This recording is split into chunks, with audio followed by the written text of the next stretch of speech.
Michel Sudarski, secrétaire général de l'Association internationale du développement urbain.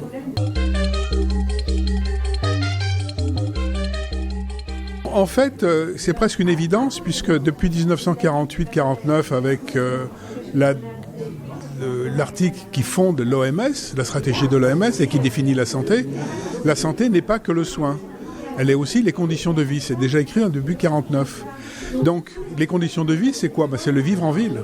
Puisqu'aujourd'hui, avec 70% de la population étant urbanisée, les conditions de la santé environnementale est devenue une condition centrale dans tous les territoires, dans toutes les villes et auprès de toutes les populations. Donc, je dirais il y a une relation presque organique et évidente entre santé et ville.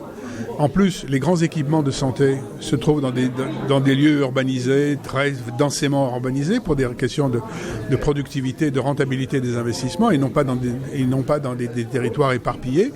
Donc déjà, la ville joue un rôle dans le besoin d'avoir un territoire de santé, puisque c'est la fonction de la ville.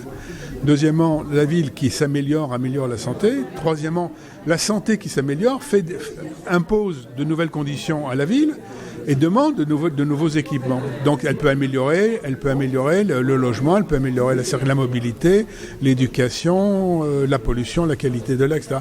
Il y a un jeu entre les deux. Santé tu m'aimes, et ville je t'aime.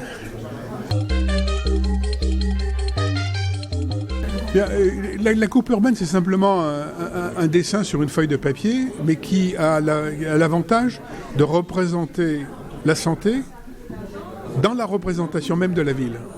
C'est-à-dire que si vous consultez un plan, les plans d'aménagement, dans tous les dossiers d'architectes, d'urbanistes, la santé n'y figure pas. Alors que la santé est considérée comme une priorité personnelle pour 60-70% de la population. Des bureaux mal conçus qui conduisent à des pathologies de stress, d'empoisonnement, des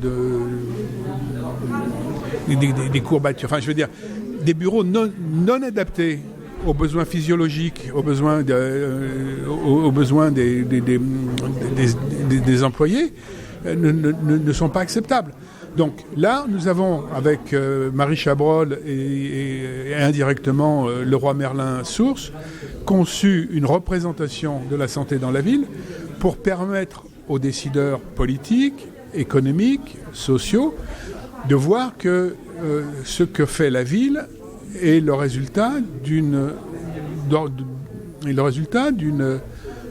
multiplicité de facteurs qu'un seul secteur ne peut pas résoudre. Et donc, c'est un instrument de gestion, cette coupe urbaine est un instrument de gestion. L'avantage, encore une fois, je le répète, c'est de représenter la santé dans la représentation de la ville, c'est montrer que l'on peut faire de la politique urbaine autrement, c'est identifier des solutions qui n'ont pas été évoquées, qui ont été peut-être oubliées ou mal analysées, et de montrer comment chacun va retrouver dans cette représentation de la santé dans la ville une incitation à conduire sa politique différemment, à entrer ce que nous avons appelé une nouvelle culture de la santé dans les territoires.